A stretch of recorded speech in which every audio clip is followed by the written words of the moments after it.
Okay, so good afternoon and welcome back to our next topics about phytochemistry, and it's already been downloaded in your Moodle. Okay, so let's try to supplement first your knowledge, what is all about phytochemistry, and of course some topics about adulterated crude drugs in the market. Okay, so in phytochemistry, as we all know, phytochemistry is a chemical constituents of the plants. Okay? If you look at animals, the definition in terms of chemistry for the plants, the chemical constituents of the animal is different. This is what we call as zoochemistry. For plants, it will identify only with phyto, meaning plants, and of course with chemistry, the chemical constituents of the plants. Now, we move on to drug adulteration. Why is it important to take note in the phytochemistry with drug adulteration? Because most of our herbal supplements can easily be adulterated. Aside from, like example, chloramphenicol, sildenafil. You still remember that? Is it familiar with you? Sounds like a bell for you. Now, when I was in Thailand, now looking at some in the kind of a pasamalam there, I look at some of the, like example, some aphrodisiac herbal supplements and some which are composed of sildenafil. As we all know, they are potent in terms of penile erection. Okay, so these are very common because you know the tourism in Thailand, and not only medical but also in sex tourism. No? These are very common in the market in Thailand. And as we all know, drug adulteration is very common. No? Like example, these are adulteration. What do you mean by adulteration? Meaning some of the constituent or some of the parts, or perhaps included constituent inside of that ingredient is actually being adulterated, replaced, or what we call as substituted. Okay? So once we substitute something or the active ingredient, or shall we say the excipients of a particular drug, then it is called adulterated. No? And as we all know, these are very common in a commercial use. Why? Because to save the cost, right? Economically, if you use beeswax, which are coming from animals, then of course it's quite expensive. Compare if you replace it with a yellow paraffin, which are quite similar, or a colored paraffin, right? So it's quite similar. And as we all know, adulteration in the market sample is growing according to World Health Organization, no? Because to reduce the cost, and of course it will have later on an outcome which are negative, which is adverse drug reactions. Okay, adverse drug reaction.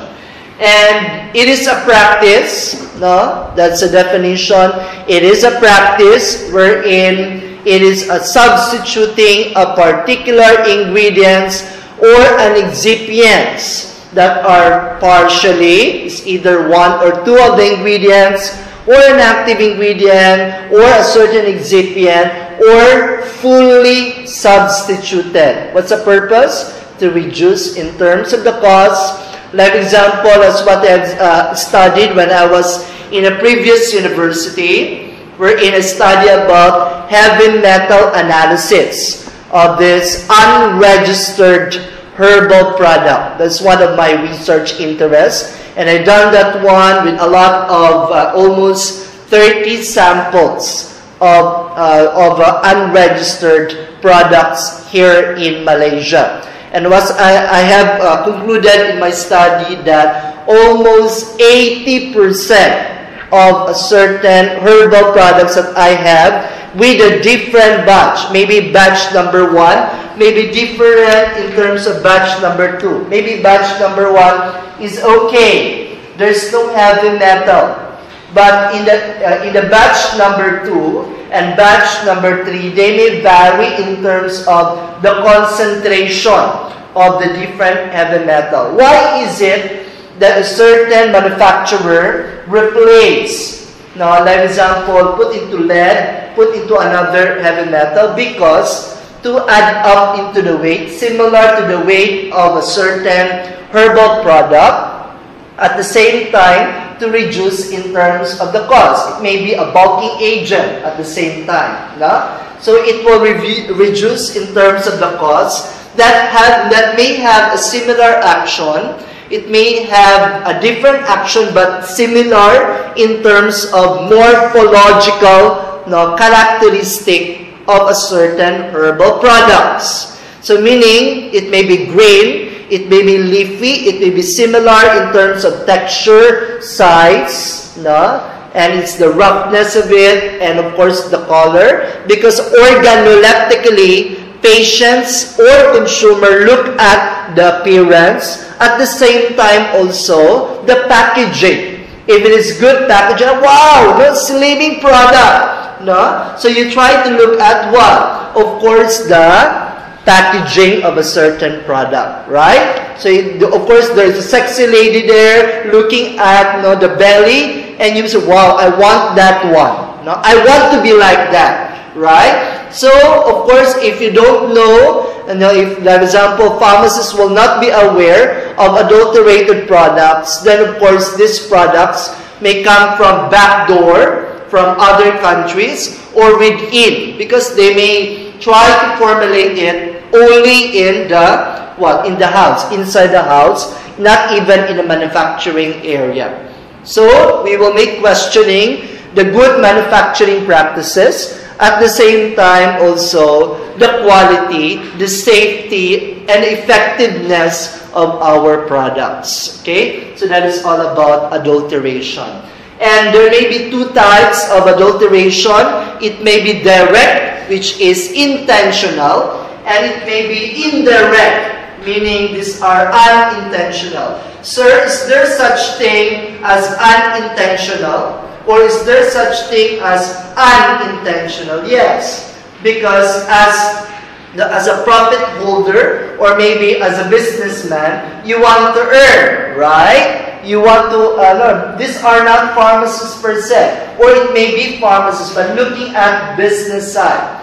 It will be better if you have a certain product to replace an expensive excipient coming from, shall we say, from other countries, like for America, exported or imported products coming from abroad, right? So you replace that kind of ingredients to save in terms of the cost. So what do you mean by direct or intentional adulteration? This may be the same morphological resemblance, meaning same characteristic, that may be a little bit similar, that would result to maybe similar authentication, since real, since not fake, it's real, But you look, if you do microscopic point of view or chemical evaluation or test, it may be different, in terms of phytochemicals, okay? And of course, it may or may not have any chemical or therapeutic potential. So a lot of it in the market, you may heard it as a counterfeit, or it may actually sound like unadulterated medications. Those, how can you identify if it is adulterated? So meaning these are the logo of the KKM, it may be tampered or it may be different. Even in China can duplicate a Louis Vuitton bag. How much more a certain medication, right? It maybe sounds like the very common slimming pill, which are expensive, that can cost 50 ringgit per capsule, or 100 ringgit per box of it, but still expensive, right? And you take it every day, and what would happen to it may cause adverse effect later on if it is adulterated.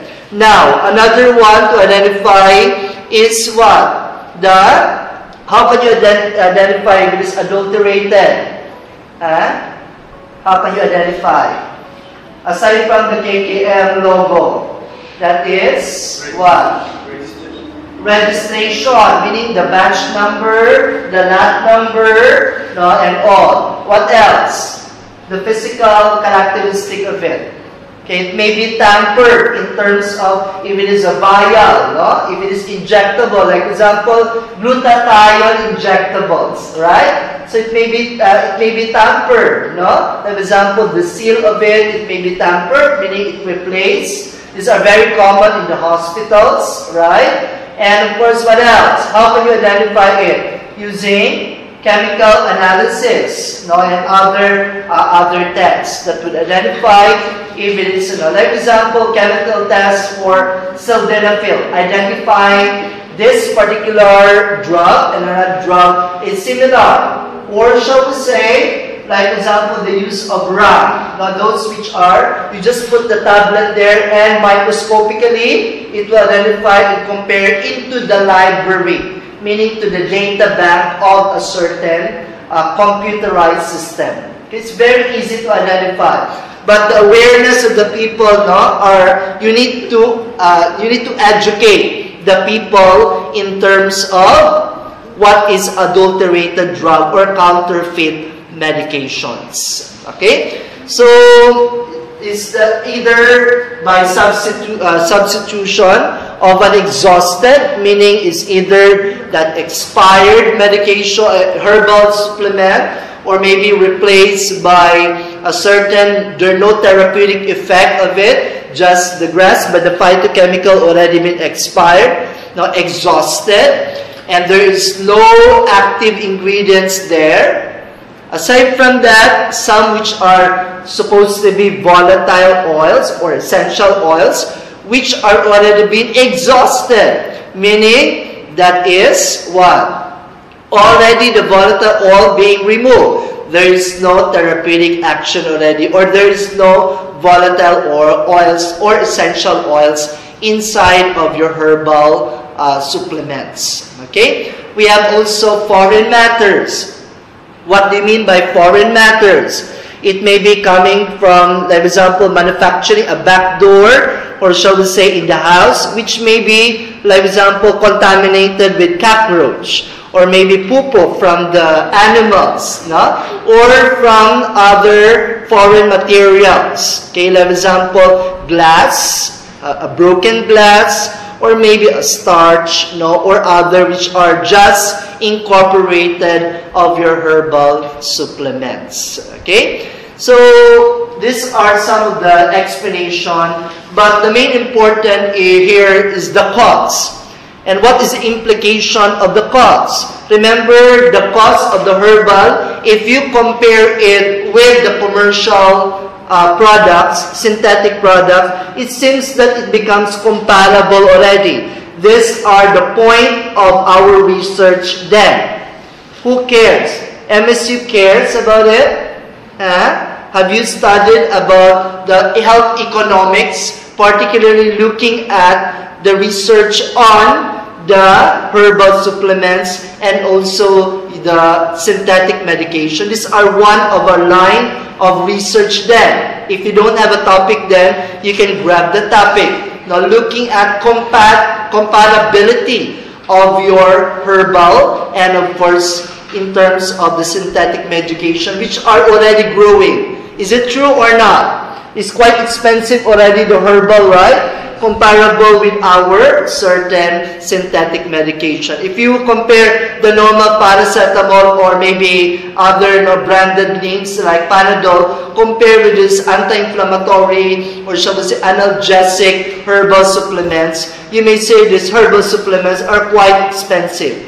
But to compare it, there's no significant researches there to compare with this two. It may be your research in the following, in your RP1. No? Like example, nutmeg is actually adulterated. No? Being replaced by this basswood, which has a compared size, shape, and of course another one is a beeswax, which are quite expensive, no? Compared with the colored paraffin wax. So substituting it intentionally, okay, because of the cost. Another one, like replacing it with inferior products, okay. what do you mean by inferior products? Meaning those which are lesser phytochemicals or maybe similar in morphological but inferior in terms of the quality of the products. No?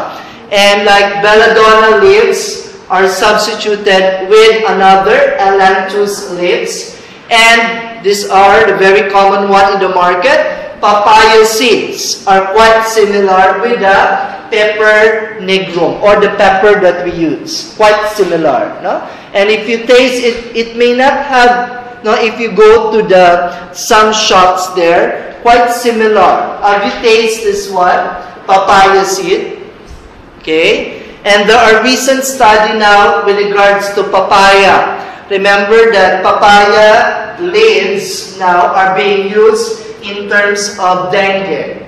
Is it effective? Yes. You may actually call it yes. But question mark, question.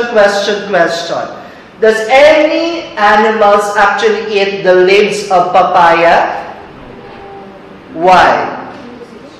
If you want to research it then, scientifically there are a lot of studies that would correspond that there are certain phytochemicals of your papaya leaves that are very toxic. That's why even animals did not even eat it. Right? So meaning these are line of research in terms of toxicity study. Now, it may be going into your research for RP1, what will be the effect then for human to respond to the signs of a time now wherein papaya leaves is being used as an anti-dengue. Right? So these are line of our research that you will have. And of course, with exhausted materials, these exhausted materials have no therapeutic value. But if you look at organoleptically with herbal supplements, you look at the packaging, wow, gold, silver, very good, shiny. When you try to take, it will actually spark like a silver. This is the pill for slimming. When you take it for a month and two, I'm so fat already. Why? Because you're so dependent with it. Your diet still is very, anyway, I have this pill, and you take a lot of food, carbo, proteins, or whatever, then you're very reliant with the CBP. What happened? You're bloating. Expansion. Expansion. So that one. And one of my friend, who is a pharmacist, we are just funny among our friends, he take this kind, if not last year or last 2 years, wherein African slimming coffee is very well known. Have you heard about it? The slimming coffee. The slimming coffee. Yeah. And one of my friends is a pharmacist, is very, very intelligent. She actually take this one for a couple of weeks. And what happened, she was rushed in the hospital because overpalpitation and going into hypertension. What would happen is that it's been rushed, and of course, almost a doctor already, kind of resuscitate her and all because of the cardiac arrest, mild cardiac arrest. And what had happened is that he has this lesson not to take with this kind of coffee. So these are a lot of incidents that even us in the healthcare provider don't know what is the constituents of these products. It may contain with drugs, synthetic medication inside that may counteract or may cause adverse effect later on. There's a lot of stories and there's a lot of case studies within. So let's try to look at World Health Organization and the Ministry of looking at what are the studies about herbal safety.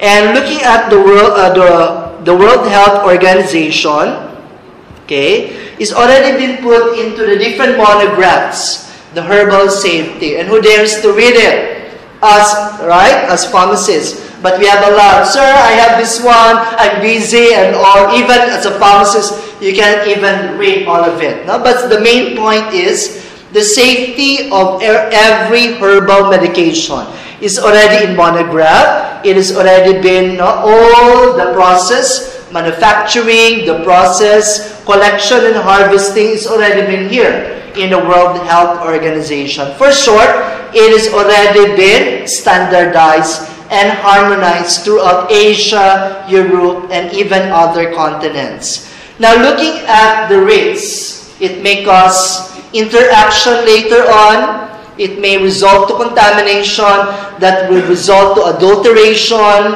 and of course, inherent toxicity of a certain product. Let me say, no side effect. Always in the label, no side effect, no interaction, which is, hey, no, as a pharmacist, you need to educate your clients with it. So, for example, one of my clients, when I was a hospital pharmacist, taking up this bitter gourd and also with diabetic medication. So what did happen? She collapsed in the middle of it because of what? Hypoglycemia, sweating and all. So we discovered that the patient is hiding to us that the patient is taking with another herbal supplement given by the neighbor. Given by the neighbor. Because the neighbor is a pharmacist. The neighbor is what? Experts also with the herbal supplements, right? Selling with this. So people or patient looking at alternatives, right? Alternative. What would be the alternative? So these are some of the studies. And these are the key report from the World Health Organization. A 60-year-old Malay male started taking an unregistered traditional medicine with some of the label known as Skyline. Is it quite familiar with you? Skyline of Aqua, sakit pinggang, and doctor for his knee pain. Okay? Whatever it is. This product is sold as traditional medicine from Medina, Saudi Arabia, with claim to treat multiple types of pain because it's halal, right?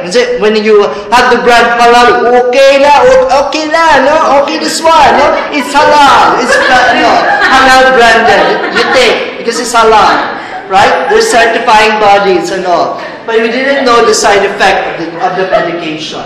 Now, 2 weeks after taking the product, he started to develop behavioral changes. What are those behavioral changes? Manic symptoms, kind of shaking, and since, and of course, giving money away, very generous, buying 3 cars at one time, and samples of the product tested positive for dexamethasone. Patient diagnosed to be having euphoria due to intake of a steroid-containing product. So these are some that may buy 3. I hope he will give me another car. Okay, the euphoria, but in this case, this patient is having a certain euphoric effect. So we may not say that the product may be safe, may be adulterated at the same time, or it may have adverse reaction due to the active constituents. Now, what is the challenge then for us as a researcher? Okay, number 1, few scientists or few pharmacists only tackle about adverse drug reaction because all of us are going to product development, drug discovery. Hey, all of it is already been discovered. Even the toothpaste that you want is already different colors, different flavors. What's next?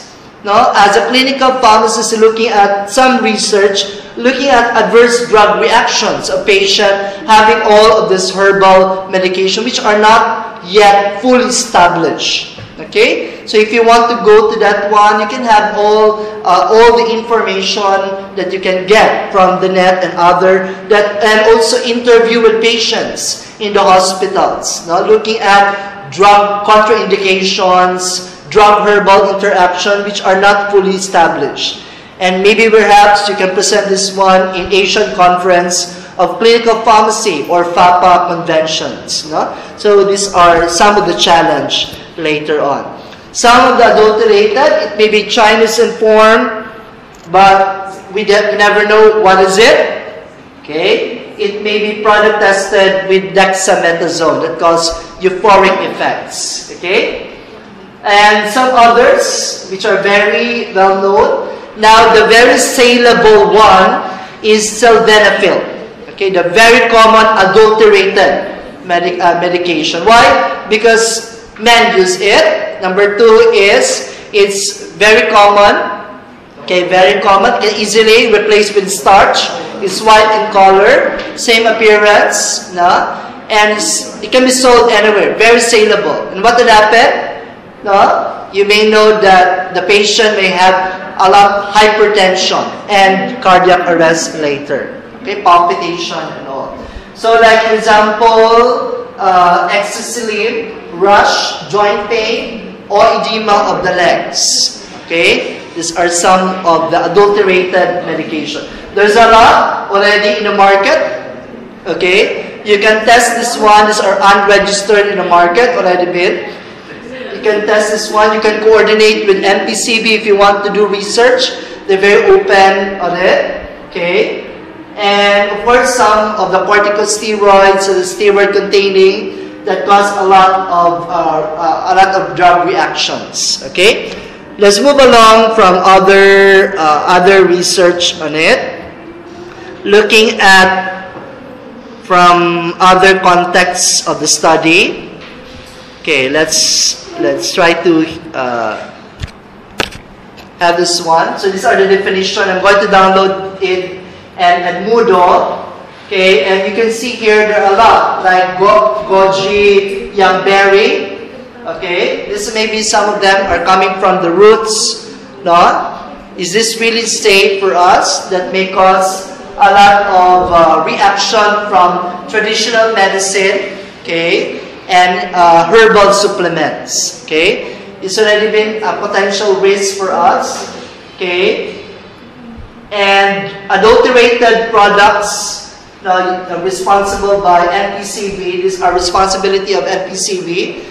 But what is going on is different, no? These are registered products. And what would happen, there are a lot of complaints looking at herbal medications. Okay? As you can see here in the slide, you can see as there's a growing trend of herbal supplements. Sir, why is it that patency in terms of generic products compared with herbal, there's increasing trends. You can see the growing trends is multiplied than 4, multiplied by 5. Okay, in terms of growing until 2006. And you can see here the growing complaint in terms of herbal side effects. Okay, and of course it's been getting many of it. Okay, this is a time in 2009 wherein there is a greater awareness of the health ministry to confiscate all of the herbal supplements which are unregistered. Okay, this is a time wherein the World Health Organization in terms of implementation for health supplements. Okay, the awareness is growing. And of course, you can see here that surveillance are also growing for registered products and unregistered products. Because remember here in Malaysia, you can go backdoor. You can go anywhere, especially like for example in Philippines and of course in Indonesia, there are a lot of islands, right? You can cross from one area to another. It may be halal from Malaysia, but in Indonesia may not be. Or from Indonesia to Malaysia may not be. Or it may be adulterated, depending upon the different batch. Okay? It may be original in the Philippines, but may not be original in Indonesia. It's copy. In terms of logo, some of the adulterated. Okay? So it's been tested here in 2010. There's a growing in terms of a sample which are adulterated. Okay? Almost 308. Out of 1,358 are adulterated medication. So as the MPCB trying to regulate it, there's a decreasing trend. But still, they're growing in terms of number. Okay? in number. So these are some of the adulterations that we have. Aside from that, we have tests done for different types of adulterants like antihistamine, slimming agents. We have NSAID, steroids, anti-diabetics, which are also growing. Okay, these are products which may contain with certain pharmacological uses. Okay, and these are very common, which are already been tested. Steroid, slimming agents, no, antihistamine, anti-diabetics. Remember, anti-diabetic is very growing. No, anti-hypertension also are growing, right? The 10 morbidity and mortality in the world. These are part of it. No? Who wants actually to be slim? I think want to be beautiful. Want to be in a certain based on society's needs, right? So there's a growing demand of this. So looking back with our PowerPoint slides, that it's very essential to identify which one is adulterated or not.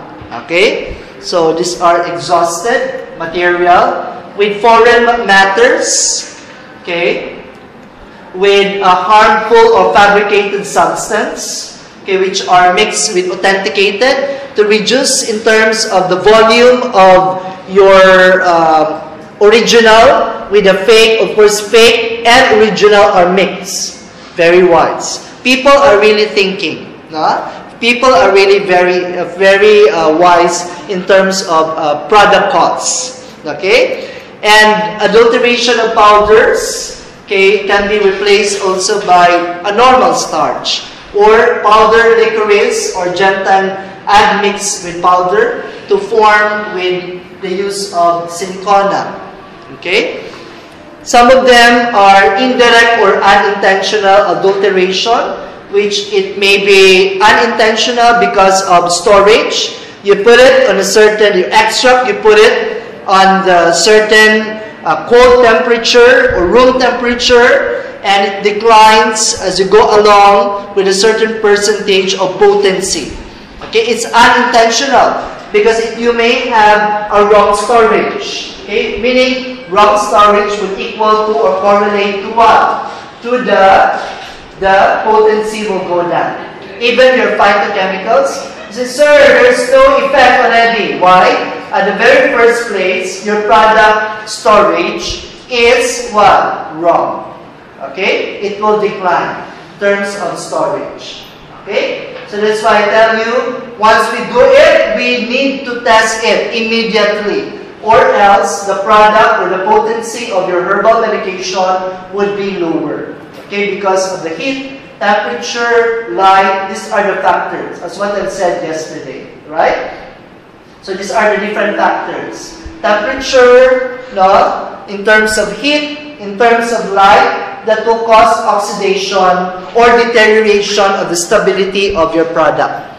Okay? So looking at phytochemistry, there are correlations wherein your phytochemistry and your certain what? Phytochemistry and the storage and different factors like heat, light, that may affect in terms of the potency of your herbal, okay, constituents. Okay? Next is faulty collection. What do you mean by faulty collection?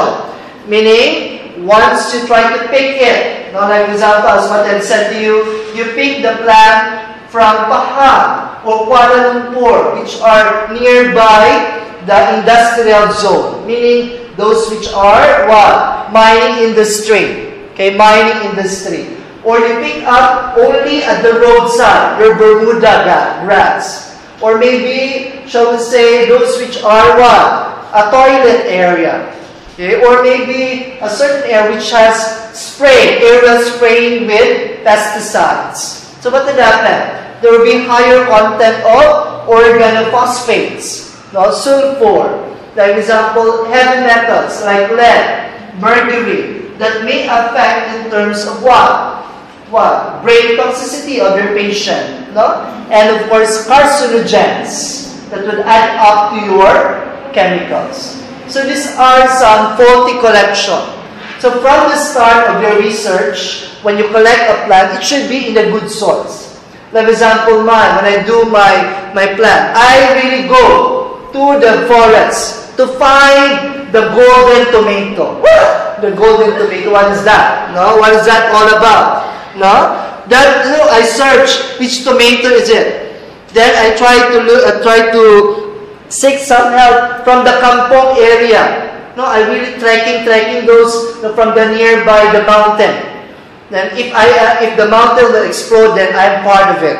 No, already. No, so you go from one area to another to find that one. Okay. Then you ask also from the market what is the source, because sometimes they may use what pesticide. So exclusion of that kind of material. When they are used with pesticide, then exclude it. No? Because it may reach in what?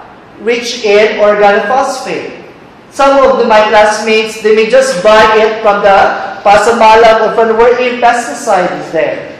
Right? So these are some of the faulty collections that we have. No? So incorrect storage. So remember, like for example, me, I have my research on antimicrobial tomato, looking at natural product and make it into a certain drug delivery system. So there are different variety, remember, of certain product, certain herbal product. There are different variety. And looking at variety, so you need to be aware of what kind of variety is it, right? Variety, because every plant have different variety. Is it a native variety? Is it coming from another name of variety, another what we call as genus or class of it? It may be different. It may be similar in structures. The fruit may be similar, but the other one will be smaller, native. Another one like papaya, right? A different variety. It may be taller. The very old one is the old. Then now we have smaller. You can just pick up by your hand. That's another variety. Okay? Looking at different variety of it. No? What actually influenced with this variety?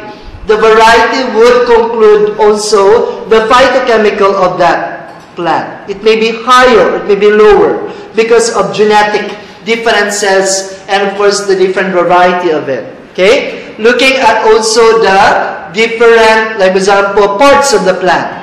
Is it leaves have higher? Is it smaller in terms of the fruits? No, it depends. And as what I explained to you, incorrect storage. Humidity, light, temperature, these are the different factors. Please take note of that. No? Criteria. What are those criteria? So once it is spoiled, once it is deteriorated, once it has other mixture or admixture of a certain component or ingredients, and it is substituted, that's one of 1,000 criteria that it may be called as adulterated. Okay? Adulterated. So, like for example, milk is a quite very a higher rate of oxidation and deterioration. Now, how we would replace it? Okay, it may be kind of adulterated, no? And okay, so these are some of the factors of adulteration.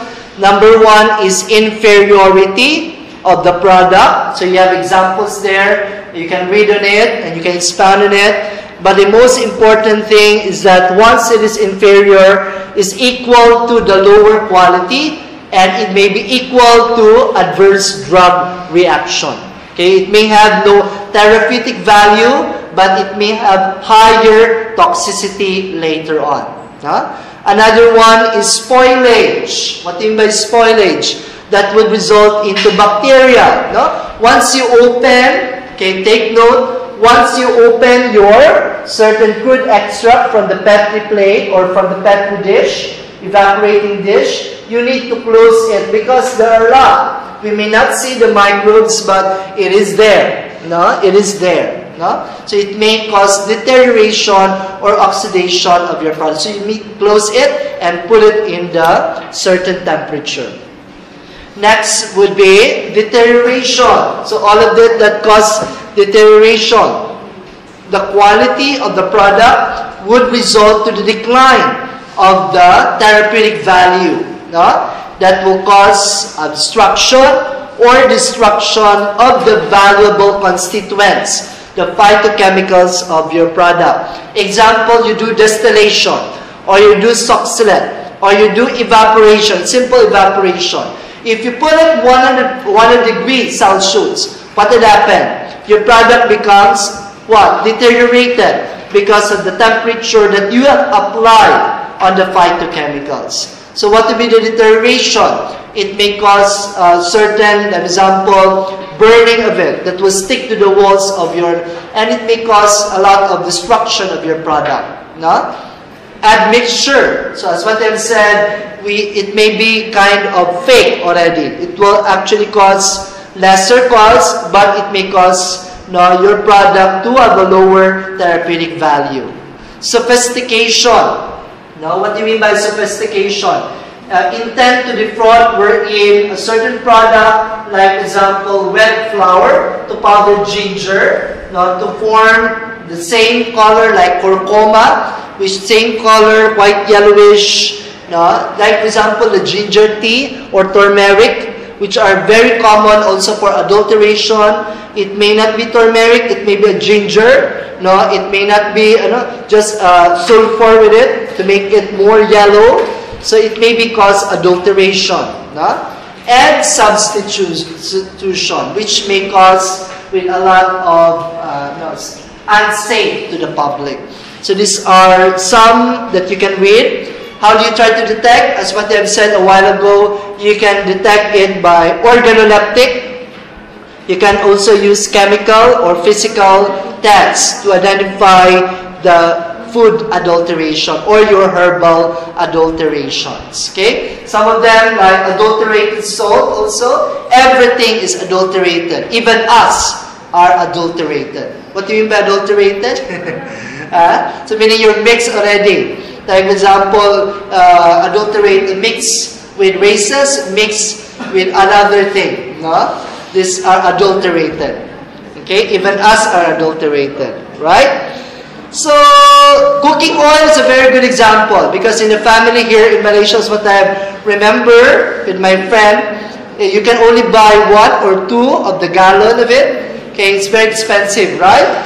So, even petroleum can also be adulterated. No? So I have one experience that they can, in Thailand or even in the Philippines, they just bought it at the roadside. Some of it will filled with water and all the mix, or even a cooking oil, not oil of it. No? So I don't know what will happen with it, but sometimes it will result to the destruction of your car also, right? Okay, there are a lot of examples that we can say. So these are very common food adulterants. Okay, example like pepper, dry papaya seeds, chili powder. These are very common in Malaysia. Colored salt dots. Okay, these are very common. So because sometimes you would feel it's pepper, but it does not satisfy you. It may be another adulterant. And I have one in one shop. I think it's in one of the shop. They with pepper because I'm allergic to pepper. So I usually chew. No, but this one cannot. No, even I put a lot cannot. No, so it may be adulterated in one way or the other, right? So that one.